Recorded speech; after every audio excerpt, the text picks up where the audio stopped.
everyone. My name is Olcay Aniker. I'm one of the committee members of East London Humanist UK. Thank you very much for coming tonight. It's great to see so many of you here. As you know what's been going on in Iran, we'll hear from Azhar. I'll introduce Azhar soon, but it's absolutely shocking. It's almost 2 months. It was 16th of September, I think, wasn't it, when Mahsa was murdered by the security forces. By the state, even though they're still denying it, they're still claiming that it was a natural death and because of some underlying health reasons that she died. I'm grateful to Azhar for agreeing to come here tonight. She is a writer. She is the chairperson of Organization for Women's Liberation. And she is a strong opponent to the regime. She has been one for 43 years, I believe, since '79, and she's an atheist. We are very grateful that you agreed to come and speak to us tonight. What's going on in Iran? I mean, we obviously, all of us are following what's going on there, and it is, Azhar and we met last week and we also had a little chat about it earlier on. Maybe it started as or that is how it's being portrayed as sort of women's uprising, but in fact it is women, men, young, old, shopkeepers, housewives and workers and students, everyone is uprising. So this is a real big protest, and we'll hear about the details from Azhar. So we are grateful for you being here tonight, and we all look forward to hearing from you. Thank you.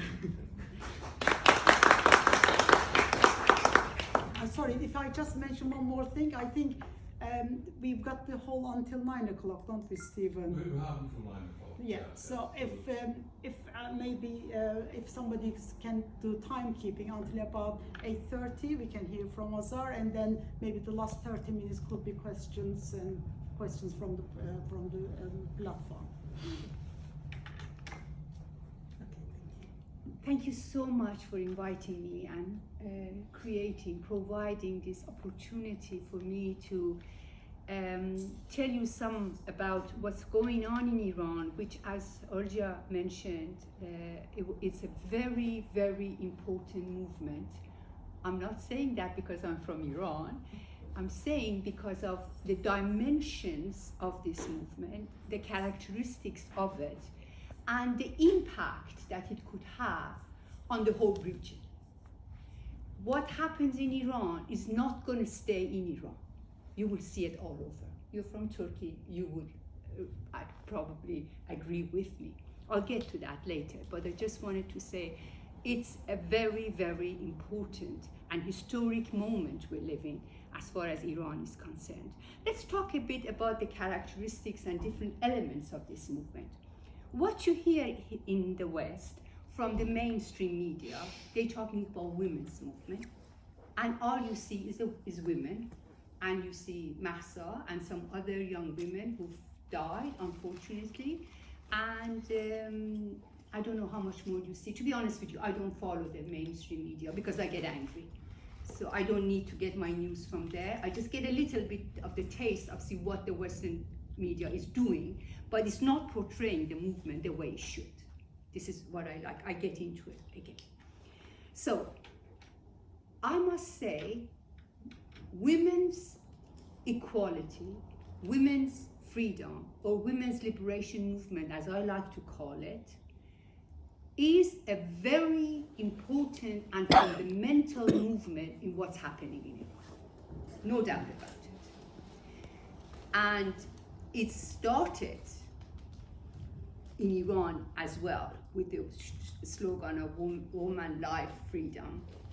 After Mahsa died, because her hijab, her veil was not popular, she was beaten up and died. So women's equality, women's freedom is a core slogan, aim of this movement, and it plays a very important role. But I reject to call it, I refuse to call it a women's movement.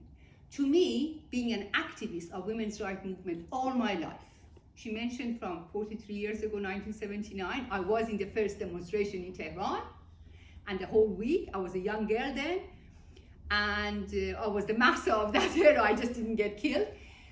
But I was even before that.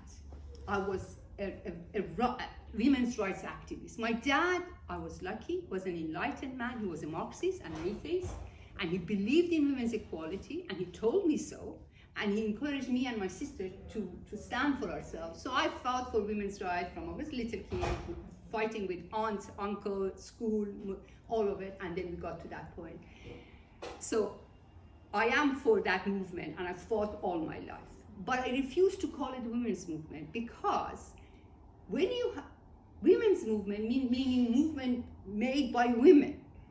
But if it's a movement calling for women's freedom and equality, and it's got men and women in it, do you still call it a women's movement?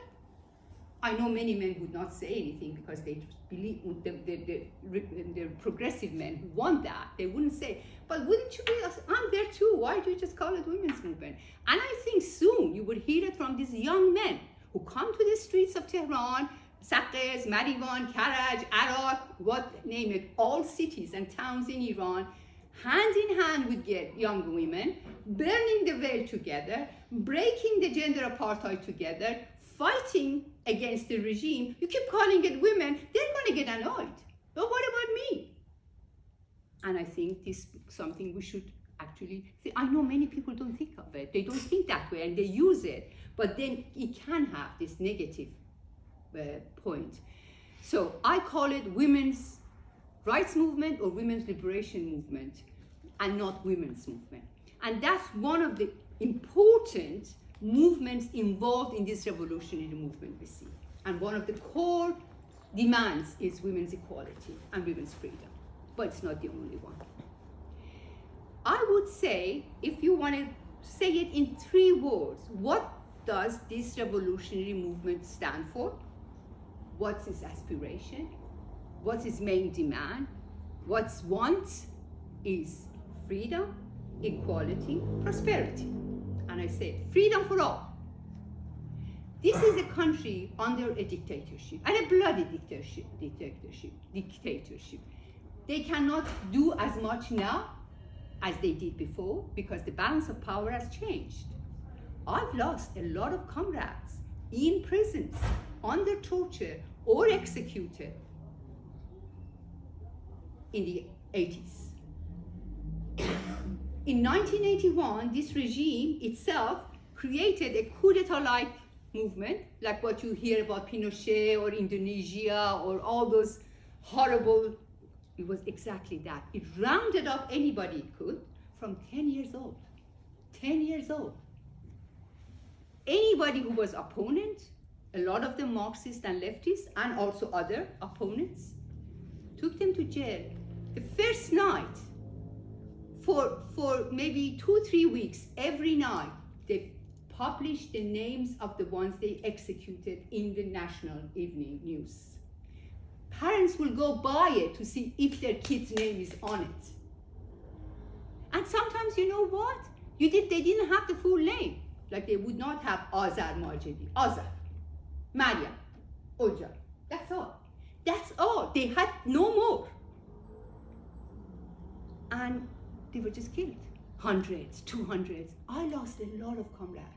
And I was really lucky, me and my partner, we were very lucky. We managed to live on the ground and then escape to Kurdistan. And then after 2 years from Kurdistan, we came to Europe. Just a matter of luck. So this is the regime that ruled over Iran. Now if you see it cannot do it, now you see, because it's just lost that power. It does not have the power it used to. So in the 80s, we had that bloodshed and real suppression and oppression and all that. After that, it took a few years till society came out of the trauma of the 80s, and also there was Iran-Iraq war, and 1 million people died in that war. I'm not going to get into that, how much of it was also Islamic regime's guilt and fault for all those young people getting killed in the front. And then the society began to protest and to make its demands. mostly you see young people are involved. So every decade we've had a movement that's been suppressed. And 2009, everybody heard about it. It was this thing over election, but it got much bigger than that. Until 5 years ago. In December 2017, a big movement started, and in Tehran, Rome, and some other big cities, and for the first time you heard the slogan, "Death to the Islamic regime." We don't want the Islamic regime. And that's important when you talk about, because before that they could say it's only for reforms, they just want to change something. But when people come to the street and say death to the regime, that's overthrow. It's not about reform anymore. Maybe some people still want reform, but you stepping into a different phase. If you're from Britain, you have no ideas, personally, of revolutions. Turkey, you've had a lot of protests if you've lived during the past 20 years in Turkey. I don't know if you have people from it, but if you're from Iran like me, you've seen a lot of it. And so from just the protest movement to make some changes, to come to what you can call a start of a revolutionary movement, the slogans are important. So we had death to the Islamic regime then, and then for a whole year you had workers' movement, workers' strikes everywhere, strikes that went on for months, and then you had workers creating their general assemblies, which is a very important demand the workers have. They want to be able to have their general assemblies, to decide together and go for and then trying to build councils. Council movement has a history in Iran. We had it in the 79 till 81, and then started again. I'm not going to get there. We don't have time. For people who need to know more, they could ask me. I will explain. But council movement is also a very important. It's not so much about trade unions. There are some, not as much, or syndicat, as the French word we use in Iran, but councils. And then you had all these movements, and then teachers going on strike, different, till 3 years ago, same month of November, we had this big protest for maybe almost a week, a bit less. Official number is 1,500 deaths in 3 years ago. It became very bloody, it became very militant. There was fight between the people and the security forces, and also very similar to some ways to what we see here. But it was put down after 5-6 days, and they say 1,500 deaths, the regime itself, but it's much more than that. But just think about 1,500 in 5-6 days, how bloody it was. And now we're seeing another one, and this time is already 60 days, and still is going on. No sign of stopping or pausing, which is very natural to have pause. Some days it becomes less, and then they gather their energy and come back again. It's a revolutionary movement. You cannot have it 24 hours on and on and on. But since it's such a big country, you might get a bit quieter in one city, but another city comes in till that city starts again. And it's been growing both in terms of numbers, in terms of cities getting involved, and in terms of slogans, radicalism, militancy. It's growing, so it's changing. Both psychology of the people is changing, and that means the different numbers, more numbers come to the streets. And you see, some things that maybe for many people, aren't they scared? The bravery of these people. And for young people, being brave is not very strange. I'm not young anymore. I was the same in 1979. My mom used to cry when I went out of the house, thinking she would never see me again. But I didn't care less. I just went. But now I'm a mother. And when I see these young kids, I can't stop crying. I can see my own kids. But then I know there is a different psychology. You have to listen, or if you could see some of the transcripts of speeches of mothers in the cemeteries, in funerals, when they're burying their kids, the speeches they make is amazing. And sometimes I sit there and say, I was in revolutionary all my life. would I be able to make a speech like that if it were my daughter or my son? I don't know. When I'm sitting here, I don't know. But I'm sure if I were there, I would do it. The way they talk about their loved one. Like Mahsa was, I don't know, 21 or 22. Yeah, the mother is younger than me. And she was talking, giving a message to the people of Iran. God, it was heartbreaking and it was so encouraging. And Nusha's mom, Nyaka's mom, all of those moms talking. And then I remember, see, revolutionary movement creates a different psychology. It's difficult to really understand it if you don't see it. The bravery it brings, it just takes away from all the obstacles you have in your head. It just opens up, it just breaks up, it just, it's a whole different feeling. So it happens a lot psychologically inside your mind and your body. Also social psychology changes. I just would like to make an example from 1978. I was studying abroad. I went back to Iran because of the revolution. I remember as a young girl, Iran was not, the state was not Islamic state, it was a monarchy, but Islam was part of that regime. All the laws in Iran were Islamic. All the laws. Civil rights, marriage law, everything. They had just made a small, minor reform on polygamy. Not abolishing it, just saying that if a man wants to get a second wife, has to get the permission from the first wife. And just giving women one or two conditions that they could ask for divorce. Because according to Islam, women cannot ask for divorce. It's man's right. And polygamy is man's right. But they've just made that much change. That's all that happened at the time of Shah. And the society, there were modernism and secularism in big cities, in Tehran, where I lived, but still there was a lot of male chauvinism, I would prefer to call, and they use the term, a lot of religious taboos and stuff. So as a young girl, I would never go out alone at night.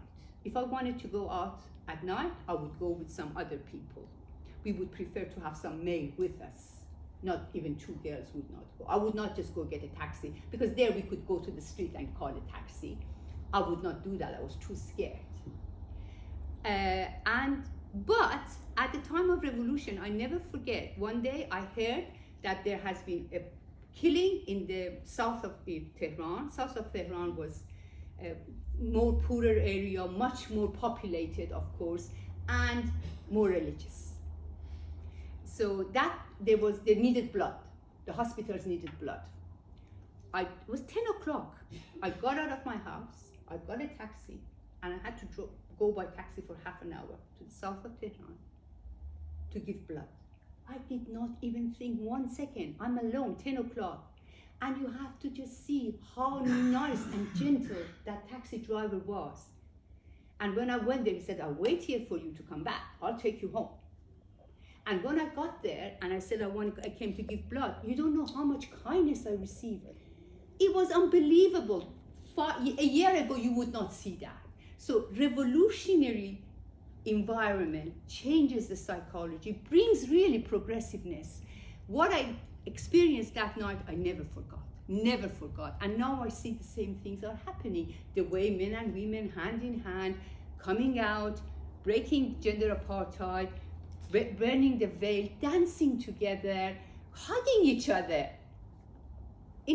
under Islamic regime.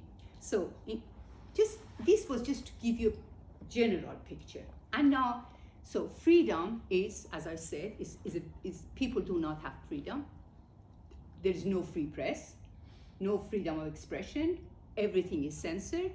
You can be, imprisoned for what you say, what you write, what you do, and there are a lot of political prisoners.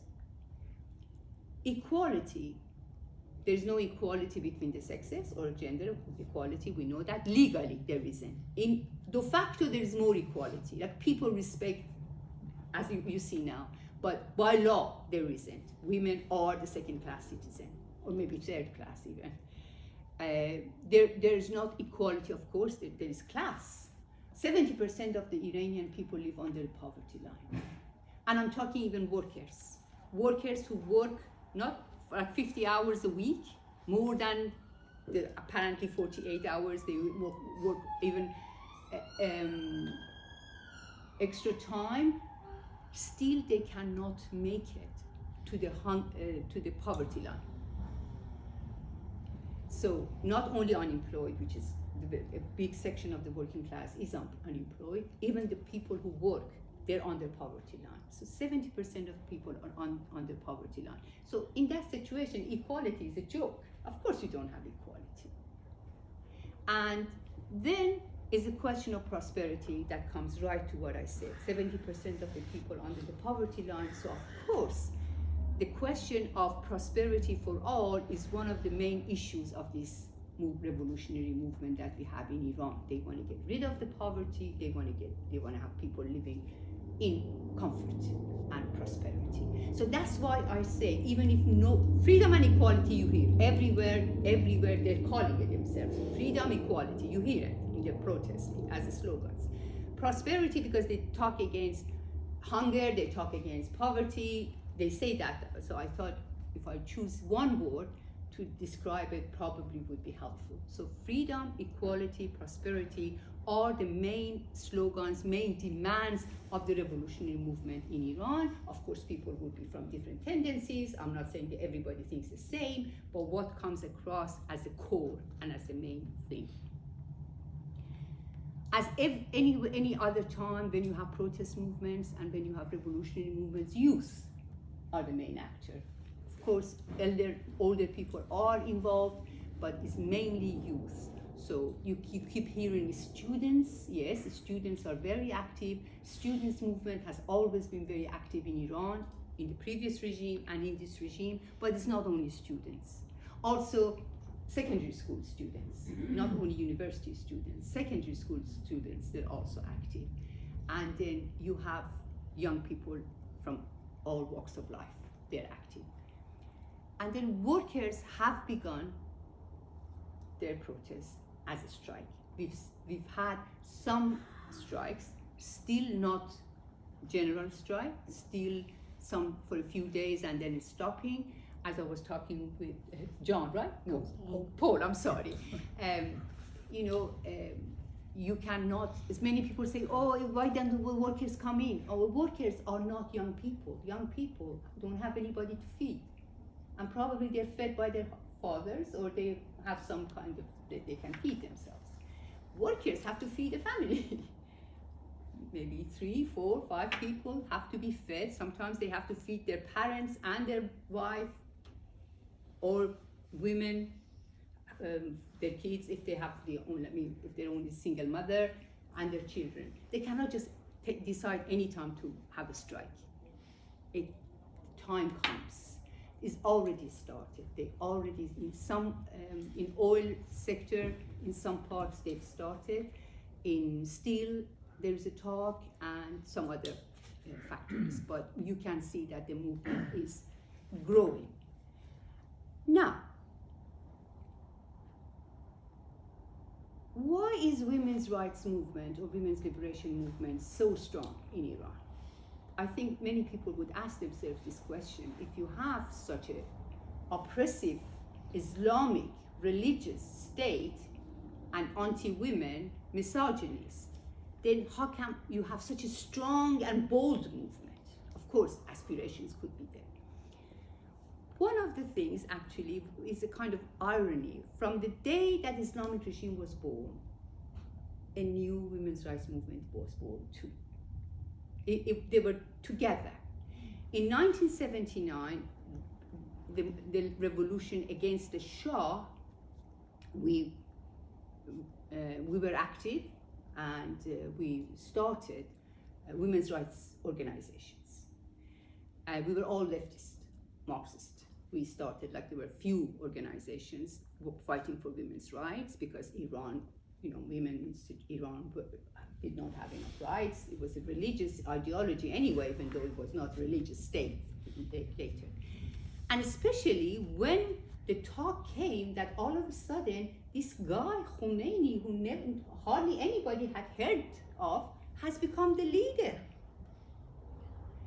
Everybody got, oh my God, there's Ayatollah, there's religion, so women's rights, what's going to happen? So the ones who were sensitive about women's rights, we got more active, trying to do something about it.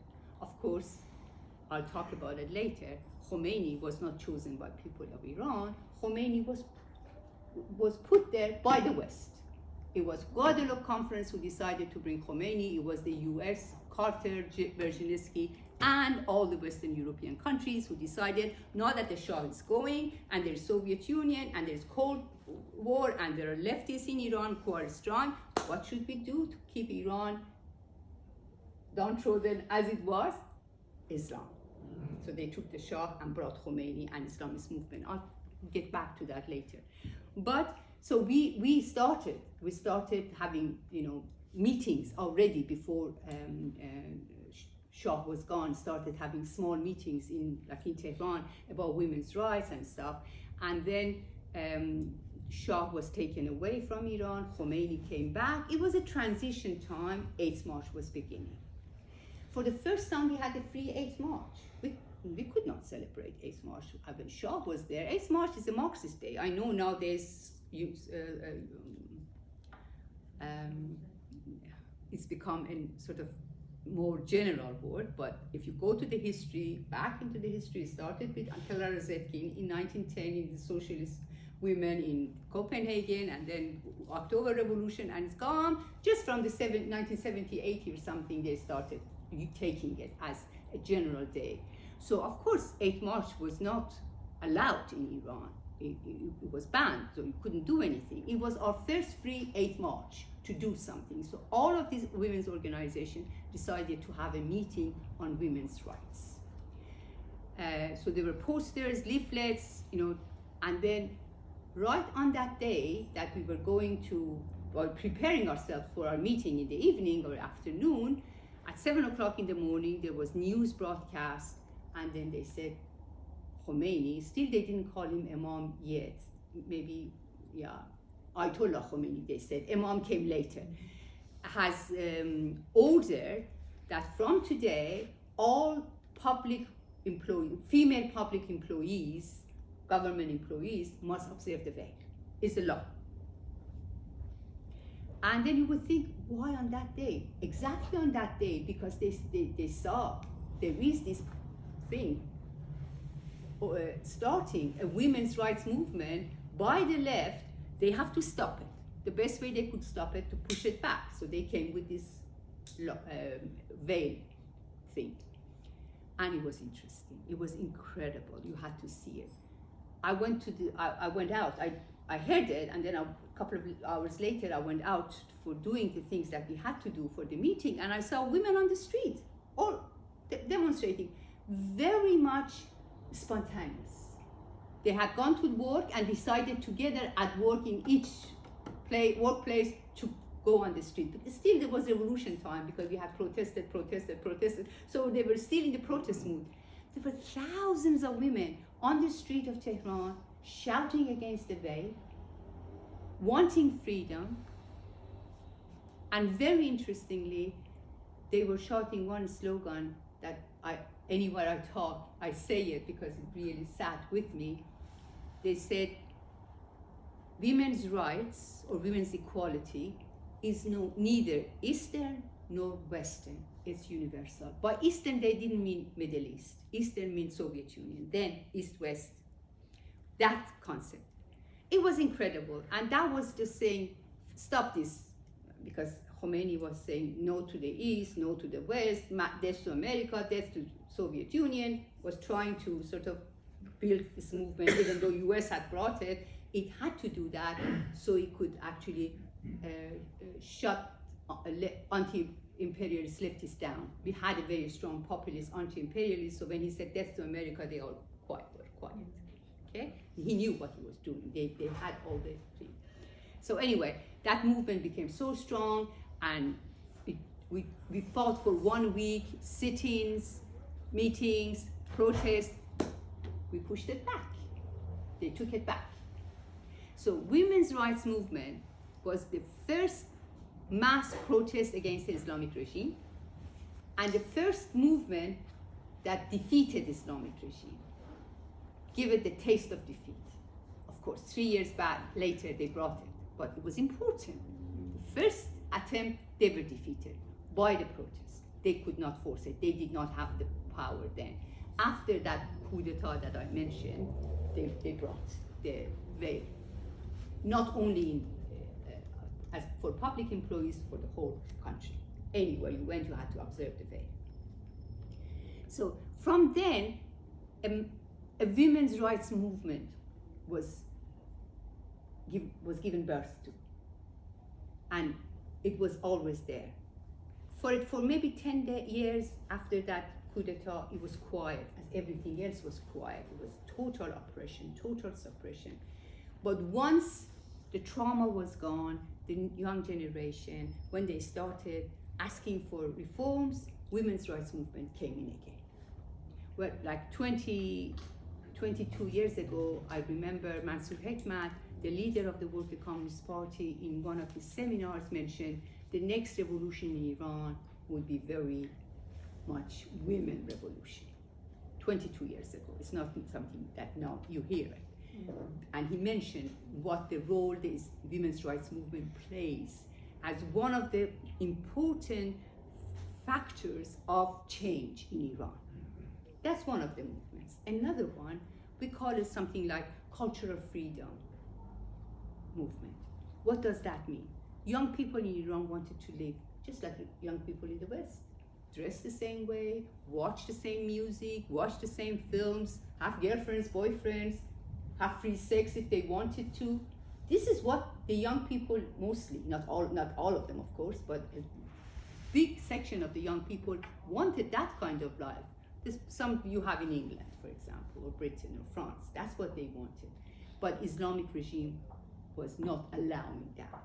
So that also became a very strong movement. And that with women's rights movement, they came together because they were they had very common factors, if you like, common elements. And another one is anti-religion. More and more people became anti-religion. They became disillusioned with Islam. They became disillusioned with religion. They saw the hypocrisy. They saw the killings that religion was doing. They saw the plundering that religion was doing. They saw the corruption to the bone in any aspect of life. So more and more, an anti-religious movement started gathering momentum in Iran, and now it's become very strong. That burning of the veil and turban throwing, as I call it, they are two symbols of this, of anti-religious movement and women's rights movement. They come together.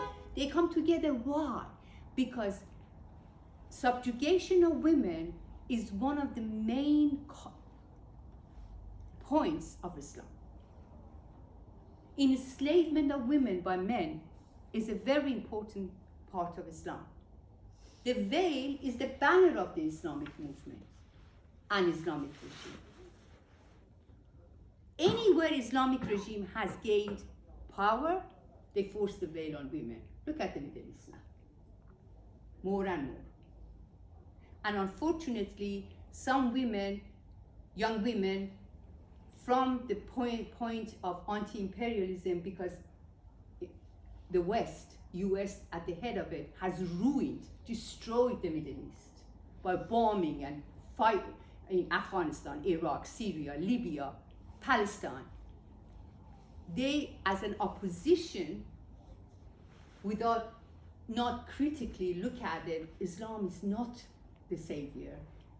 To fight against imperialism, you also have to fight against Islamic terrorism. I call it state terrorism by the West and Islamic terrorism. You have to fight against the two. But unfortunately, some young women from the region, even though their mothers never wore the veil, they've taken the veil as a political symbol, not necessarily religious, to oppose the West and its atrocities.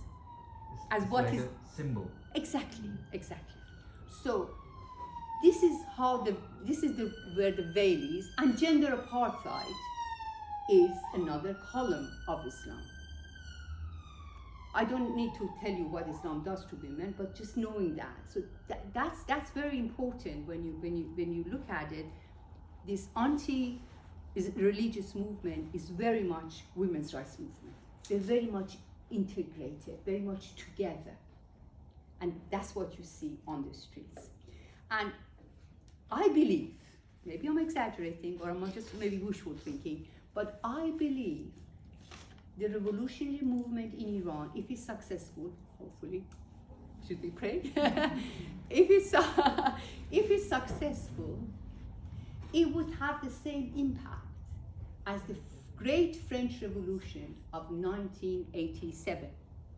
You remember 1987 revolution, how it brought the church down, how anti-religious and anti-church movement gathered momentum in France, and it came back again, of course, but it had an effect. And then why France is such a secular state, or push for secularism, it has its roots there. You never had that in Britain. Britain is not a secular country. Church is part of the state. You have France is a secular, Sweden became secular state officially in year 2000. Turkey used to be secular, not anymore. And that's it, I think, if I'm not mistaken. You probably know better than I do, but this is, and France has that root. And I think, see what happened, that revolution and other Renaissance and all of that had a very important role to push back Christianity and the church. If you go to South America, Catholicism still is very important. If you go to some Eastern Europe, for example, Orthodox Church is very important. To Greece, the same thing. But then you have in Israel, Judaism and Islam, of course. But only the Western countries, the Christianity has been pushed back to some extent. Ireland just recently, after all those exposure of what the church has done to the people, from pedophilia to what they've done to young girls, how they've, all those laundries, all of those things they have, all of a sudden in Ireland you hear there's a lot of movement moving away from the church and from Catholicism, which is a very good move to my opinion. I think Iranian movement, if it's successful, if it comes to seats, then it would have the same impact in the Middle East, or vis-a-vis Islam, if you like.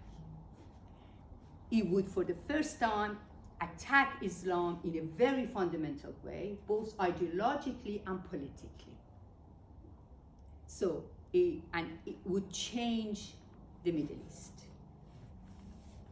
We had some solidarity movements in Lebanon with the movement against Islam. Lebanon has always had a degree of modernism. The other parts of unfortunately, the other parts of Middle East is just a ruin. Syria, Libya, and Afghanistan and Iraq.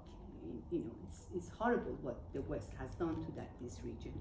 But I believe that would be a very important factor looking at the Islamic regime. I think for your organization, this would be very, very interesting because you see how religions is pushed back and its hands are cut off, hopefully. Now, I don't know how much time I have. About 20 minutes. Oh, okay, 17 good. minutes. Oh, you're very, very generous, yes. Okay, now what can be done? What is the solution? Of course, you have different political tendencies, and different political tendencies have different agenda, definitely. So when you have a revolutionary movement, you have right wings. They're not part of the revolutionary movement. They might pretend, some of them, that they're part of it, but they're thinking how they can save themselves. When I say right wing, they're capitalists, they want their money, they want their privileges. Doesn't matter if it's Islamic regime, they get it. If it's monarchy, they get it. If it's Sunak, they get it. If it's Biden or Trump, they get it. That's that kind of part I'm looking at. These are right wing. They want their privileges, so they have to find out how they can manage to keep it. And then you have the leftist, and then you have in between people who might tend. But one thing is very clear: majority wants freedom, equality, and prosperity. And freedom, equality, prosperity cannot be achieved with a right-wing government. Cannot be achieved with this regime, of course, and cannot be achieved with the previous regime, the one we had with the Shah. You know how much money Shah took with him when he left Iran? $2 billion. $2 billion in 1979, not $2 billion now. I don't know how much that would be now. That plus all the jewelry that was in the museums and stuff, and it was the heritage of the country, and they call it monarchy's jewelry. The family of the Shah still is among the first 10 rich people in the world. 43 years ago they left. They never have done one decent day of work in their lives. And they're still one of the richest. Okay? So that system will not answer neither freedom, nor equality, nor prosperity, and any kind of right-wing regime like that. So people have to decide how they can do it. I'm a leftist, I'm a Marxist, I want socialism, but that doesn't mean that I can get it. This is what I think the best way people could reach these things is that you would get rid of exploitation and capitalism, because capitalism, whatever nicety it has, it needs exploitation, it needs workers being exploited by the capitalists. And I think that just comes against these slogans. But this is my opinion. So what can we do? What will happen? People in Iran cannot have any political parties. It's illegal. Okay, so you don't have any political parties in Iran. Now you have some neighborhood organizations. Young people in different neighborhoods have created their secret organizations. They give leaflets, they write the slogans, they try to organize protests. And they would put their sort of leaflets online, and then some people abroad share them, kind of a thing. There is this, but no political party. It's all abroad. Everything, from the left to right, whatever organization that's called, like my organization for women's rights or women's liberation, I'm abroad. I could not have that in Iran. We have people in Iran, but they cannot call themselves that. Still not. Later on you would have. Later on, when they gain more power, when balance of power changes, then you would see organizations coming. So here in the West, how is it? In the West, the right wing is strong, much stronger. Why? First of all, a lot of the people who came abroad, some of them from the previous regime, as soon as the revolution started in 1979, they took their money and came out. They took a lot of money out of the country. And during the Islamic regime, for a period, you all saw leftist people as refugees, like me. The ones who managed to escape prison, they came to Europe, Canada, or a lot of them were in Turkey, and then from Turkey they came here, all of that. And then you started having the so-called state reformists from 2009, people who were with the Islamic regime, they wanted just some reforms, and some of them were sent by Islamic regime in order to infiltrate the media and so-called humanist organizations here, so push the left back. Before that, up to 2009, the left had the main voice here, but from 2009 it changed. They started BBC in 2009. All of these people went and worked for the BBC. BBC Farsi, if you look at it, they all used to be the journalists of the Islamic regime, now working in BBC. Women with a veil working for the Islamic regime, now they've just taken their veil and working for the BBC. Honestly, I have pictures of them. This is BBC. Voice of America, the same thing. Radio Farda, which is an American radio, the same thing. And there are some other TV, one funded by Saudi Arabia, one funded by some other, and they all have either the previous regime like monarchies or the people from the state reformists by working with the Islamic regime. They've all come here and now working. So they have the media, which is very important. We don't. The leftists have only small TV stations and they have social media. That's all. but all these big, not only mainstream media of the West, portraying them, voicing them, and putting them in the front, they also have these medias themselves, that, like one of them is called TV Iran International, Saudi Arabia funds it. I don't know how many millions it gives. And it's all right-wing. Once in a while, they used to have some left wings like me. They used to interview me once every 2 months about something, 2 minutes. Since this started, no more. No more. Not me, not any other lefties they've invited to talk. No. It's very clear. They are cutting the voice of the left and promoting the right wing. So, and they have a lot of money, they have a lot of platform, so they're strong. And then on top of that, you have to look at what the Western governments want to do. Up to now, the Western government did not want to change the regime, really. They were keeping it there. And if it need, they had people just in case they needed to change, but it was not on their agenda.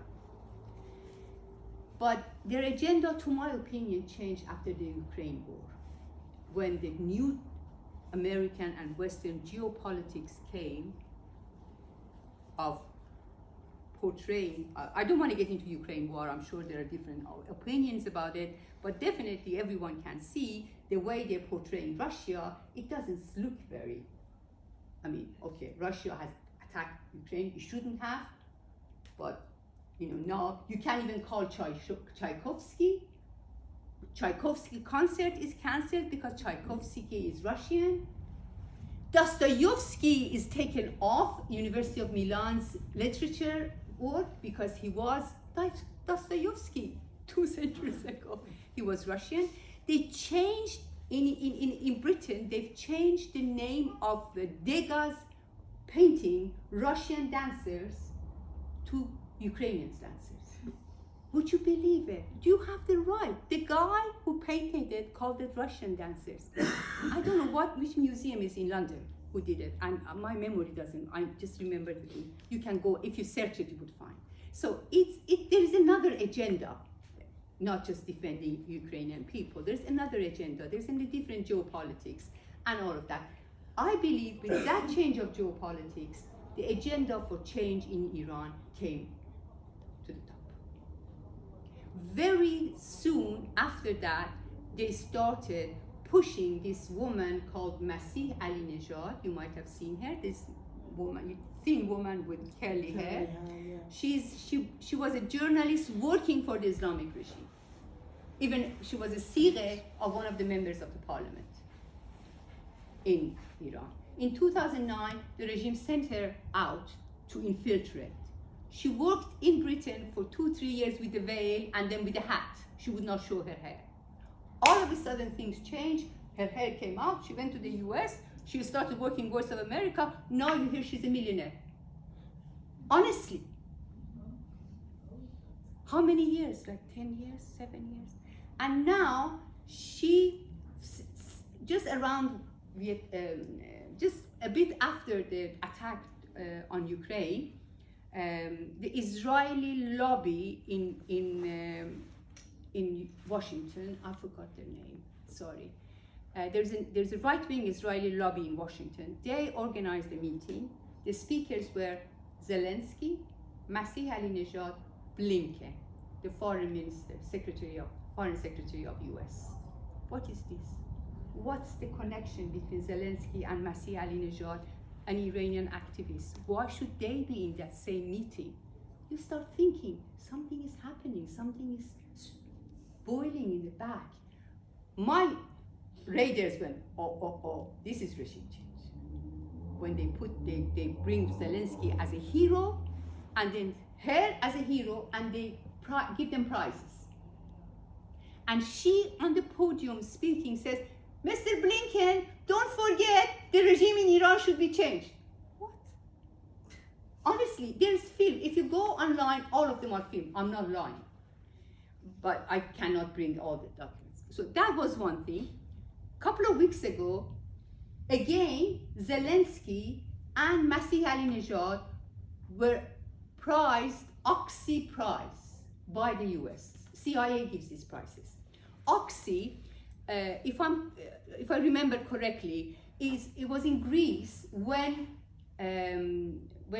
Hitler was advancing towards Greece, and they asked Greece to surrender, and Greece refused and fought and pushed back. That was Oxy. From that, fight against fascism in Greece, they've taken this word, this concept or whatever, and they created a prize that US gives, and they've given it to this woman and Zelensky 2 weeks ago. And now she's created an organization called Organization for World Freedom, something like that. I'm translating from Farsi because I read the news in Farsi. She, with Lopez, this man who was involved in a coup d'etat in Venezuela. You remember in 2013, US tried to create a coup d'etat in Venezuela. The coup d'etat was defeated by the army. He was put in jail for a few years, then house arrest, and then he fled from house arrest and stayed at Spanish ambassador's house for 18 months. In 2020, he fled to US. Okay, so he's already a regime change man, a coup d'etat man from Venezuela, plus Masih Alinejad, who's supposed to be the regime change leader for Iran, and Kasparov, who is a chess player from Russia, is very much against Putin. I don't know his other political credential. All I know is he's against Putin. So Russia, Ukraine, Iran. What are they doing? It's scary. Honestly, it's scary.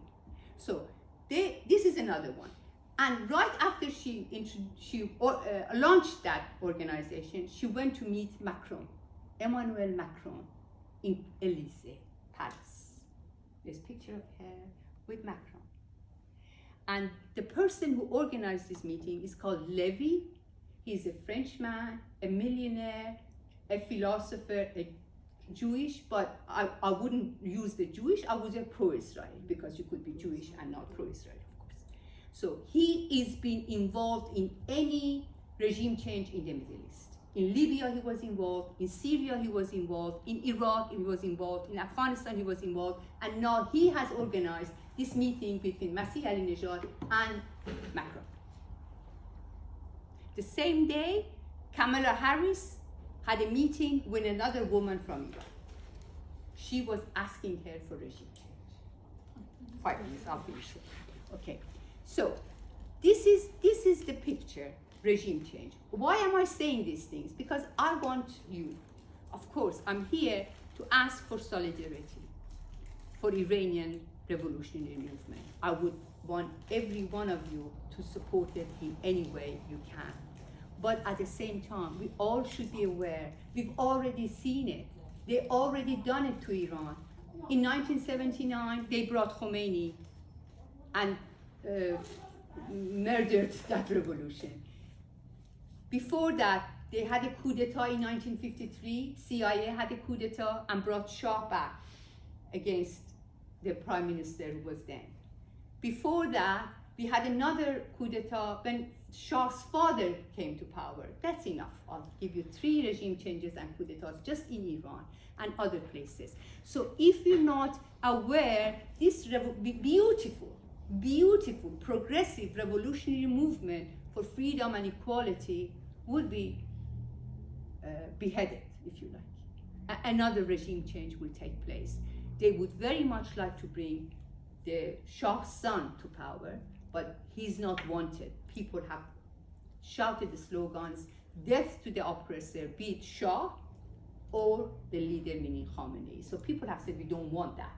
So they have to think of other things. That's why this woman has become so much important and in forefront. But this time they want to bring women into power. And that's why, it's another reason they so watered it down so much to just women, and just one thing is to say, okay, there are women, we bring women and they're going to rule the country, that's it. And that whole superficial that can get. So it's important that we, as citizens of the world, be aware of what the Western governments are planning to do. And you've seen it, if not before, in the past 20 years, what they have done. And this is what I'm really worried. Hands off Iran. Let people of Iran decide themselves, however they want to, whatever laws they want to have. This revolutionary movement, if it's left to itself, given support, but not manipulated, they would create a beautiful society that respects freedom, equality, and brings prosperity to all citizens in the country. Just say one thing, and one thing that they also, some people try to play against, there are ethnic issues in Iran, national issues maybe, national oppression, like Kurdistan, for example. Kurdish issue has been a very long issue. You have it in Turkey as well, and some other. They've tried to play people against each other.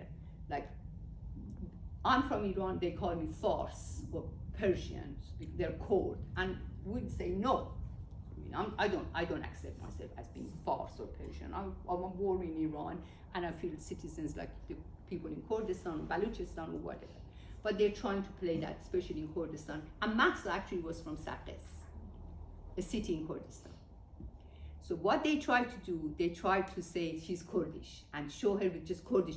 When she was killed, she did not have Kurdish clothes on. She had just clothes like you and me. But they keep trying to bring that nationality element, ethnic element, and that's also very, very. And people keep shouting slogans from Azerbaijan, from Kurdistan, or Mahsa's father and mother talked and said, we're all together, we're all brothers and sisters. No Kurdish, Turkish, none of that. So in that element too, the society is so advanced and try to bring it down. So when you look at it, it's a very progressive movement. An element of equality and freedom is very, very high on the agenda. If it's helped and supported, but not manipulated and intervened with it, it's going to create a beautiful society that's going to have impact all over the Middle East. So we have to be really, really aware when we see the Western governments will try to bring the regime change. We also should say no to it. Thank you.